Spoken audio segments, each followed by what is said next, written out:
Le chef de l'État nigérien sortant Mahamadou Issoufou, 64 ans, a été réélu avec 92,49% des voix lors du second tour de la présidentielle de dimanche. Un scrutin boycotté par l'opposition qui a appelé mardi à la résistance citoyenne.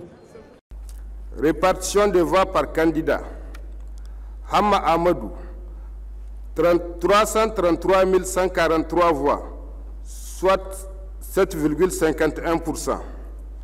Issoufou Mahamadou, 4 105 499 voix, soit 92,49%.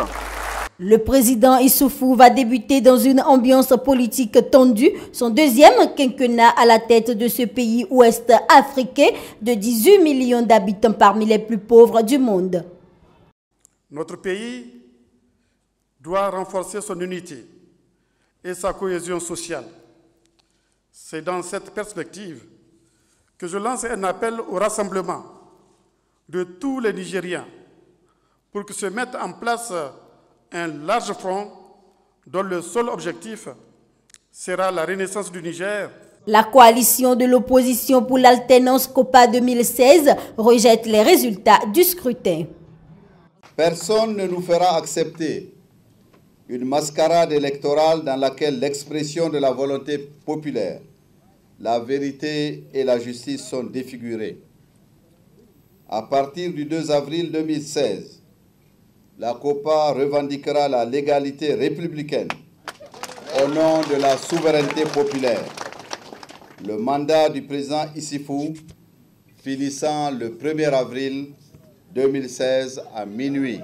Pendant la campagne électorale, Mahamadou Issoufou, ancien opposant historique de l'ex-président Mamadou Tandja, a mis en avant son bilan assurant avoir doté le pays d'infrastructures, lutter contre la pauvreté et renforcer la sécurité face à la menace islamiste.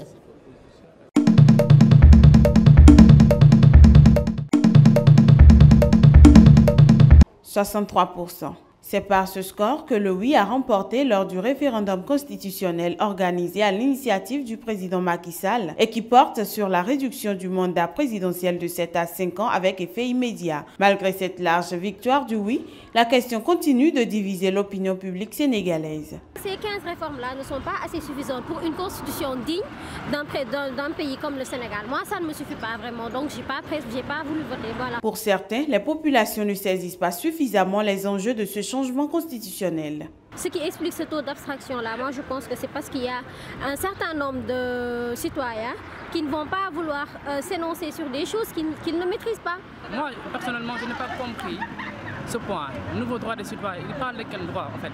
Et maintenant, pour le fait que le oui l'emporte, moi je pense qu'un pouvoir ne va pas organiser un référendum pour les perdre. Voilà. La révision de la Constitution porte sur une quinzaine de points au total. Néanmoins, c'est principalement le point sur la réduction de son propre mandat par le président Macky Sall qui cristallise tous les débats. Certains Sénégalais estiment que le chef de l'État devrait aller jusqu'au terme du septennat.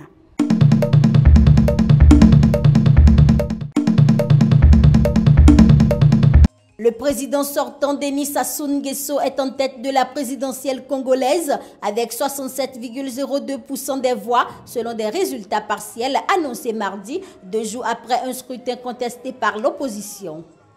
On a connu qu'un seul président, Sassou.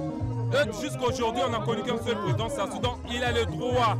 Et il a ces droits-là. Et il a déjà fait. Donc, on attend de voir. Parce qu'on a vu dans les télés les usines, des usines, des usines, des usines, des usines. Donc, il n'y a pas quoi à dire. Il n'y a pas beaucoup à dire. C'est déjà bon. À la tête du pays depuis plus de 32 ans, Denis Sassou Nguesso brigue un nouveau mandat face à 8 candidats dans un pays privé de télécommunications sur ordre des autorités. L'élection intervient quelques mois après un changement de constitution que les détracteurs du président sortant ont qualifié de coup d'État constitutionnel.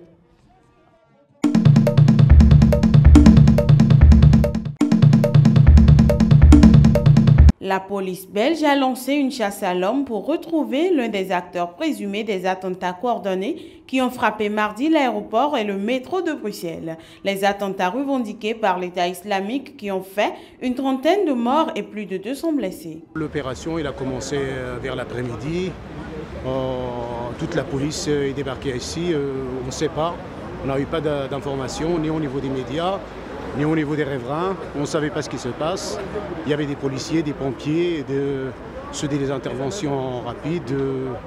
Tout le monde, ils ont bloqué le secteur des 3 accès à côté de la gare de Scarbeck. De nombreuses personnes interrogées jugent inacceptable que des individus vivant au sein de la population s'attaquent à ceux qu'ils côtoient tous les jours. C'est bizarre de penser que des gens si proches de vous puissent faire quelque chose comme ce qui s'est passé. On n'imaginerait jamais qu'ils puissent être si proches.